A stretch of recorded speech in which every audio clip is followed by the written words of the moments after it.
முதல் எட்டில் ஆடாதது விளையாட்டல்ல, நீ இரண்டாம் எட்டில் கல்லாதது கல்வியுமல்ல, மூன்றாம் எட்டில் செய்யாதது திருமணமல்ல, நீ நாலாம் எட்டில் பெறாதது குழந்தையுமல்ல.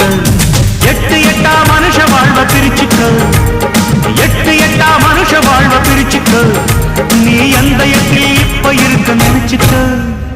ரா ரா ரா ராமையா, எட்டுக்குள்ள உலகம் இருக்கு ராமையா. ராமையா, நான் குட்டு குட்டு வைக்க போறேன் பாறையா.